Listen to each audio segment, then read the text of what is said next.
We are going to begin our study of Botvinnik's openings by looking at the Dutch. This position you have here on the screen after d4, f5. This is an opening Botvinnik was really fond of from his early years and which he kept playing throughout his career. One should say that this might sound a little bit strange to see Botvinnik playing the Dutch with black, because he's known as a very sound player positionally, and the Dutch is definitely a risky opening to play. You move the f-pawn forward, you create some holes on f7. For instance, this diagonal is pretty weak now. The king also has been opened, so it's definitely risky strategically. But one should keep in mind that in those years when Botvinnik started playing it, so in the 20s, 30s, not everything was as clear as now. And even nowadays, you can still play the Dutch. It is known to be risky, but you can play it. Back then, it was a bit different. People were trying to find new ways to develop the game from the very first moves of the game.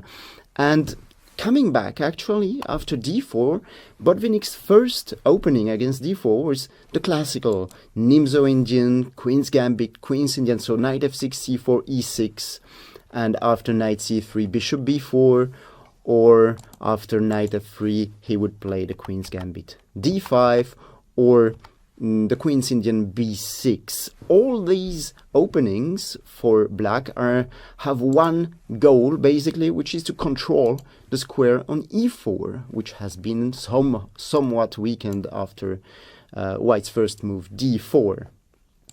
So basically he tried refining, improving perhaps the strategy of controlling e4 by playing the Dutch f5. Actually, he perhaps more often played it with e6 on move 1, and after c4 only f5. The thing is, he was not afraid of facing the French defense, because he was against e4 he was a French defense player, but this is for another clip which I will talk about later.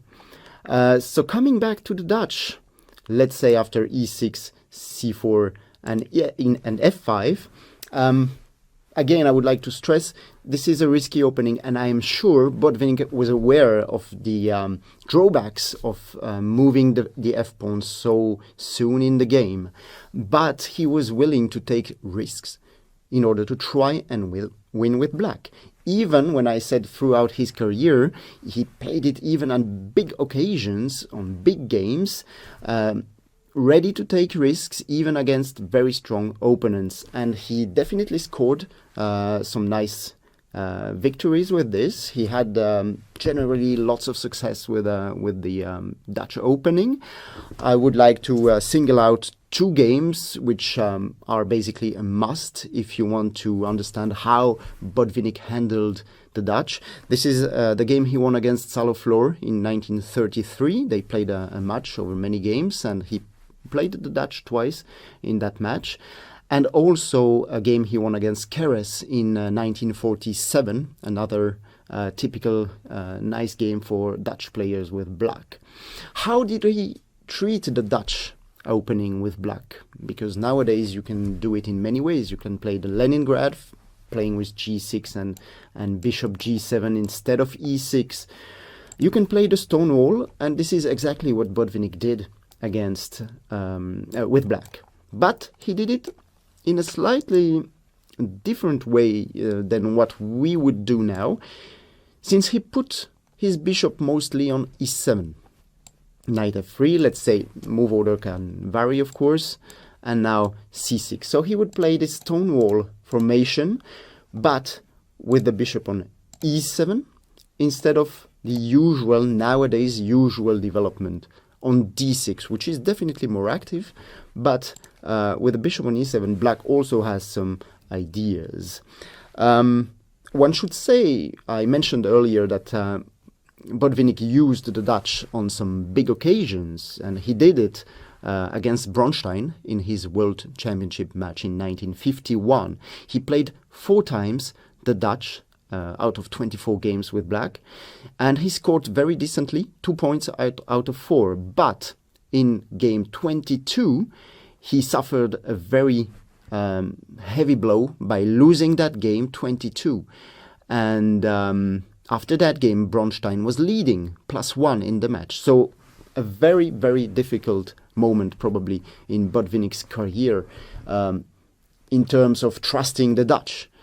Luckily for him, he managed to bounce back in the match, and that match finished 12-12, and as we know, he kept his title by tying the match against Bronstein.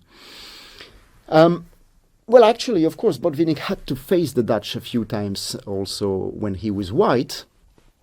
And actually, strangely enough, we could say, Bronstein himself used the Dutch as well with black against Botvinnik. And it was very interesting that Bronstein sometimes used Botvinnik's weapons against the Patriarch himself in the match. And well, he played it at the beginning of the match in games 1, 7 and 9. He did well, but in game 9 he suffered a defeat. Bronstein lost with black, and he stopped playing the Dutch in that match. So basically we could say that psychologically Botvinnik was leading the fight in the Dutch against Bronstein, even though he lost that game 22. From what we can say, Botvinnik's legacy in the Dutch was pretty low, because nowadays the systems he used to play did not stand the test of time. What remains perhaps is his way of playing with white against this line, which was pretty popular at the time, that d6 line. And he won 2 games against Can in 1930 and against Rumin in 1936, using the same plan. He castled. Basically, I'm not giving the precise move order. He played like this, like this. This was Black's standard plan. And now he went for bishop a3 and d5. Well, in the other game, Black played Rook f7, Rook a d1, but on the next move, White played d5 anyway. And by achieving this move d5, he actually opens the center in White's favor by either creating, if Black doesn't take, by either creating a nice outpost on d5 for the knight, which will stand very strongly here, or if Black takes here, opening the c-file on that weak pawn on c7. So basically you can feel that he had worked this strategy at home in his laboratory, and he knew exactly which plan, which strategy he was following, and for what aim. And it's especially important, as you may hear in a later clip I will do about Botvinnik's strategies, that the outposts, so basically having a strong square like this on d5, played a big part in Botvinnik's positional understanding. But okay, I'll leave this part for later. And as said, I would say that that Botvinnik's contribution in the Dutch as Black did not really remain as an important thing in chess openings, basically, but with White it actually did.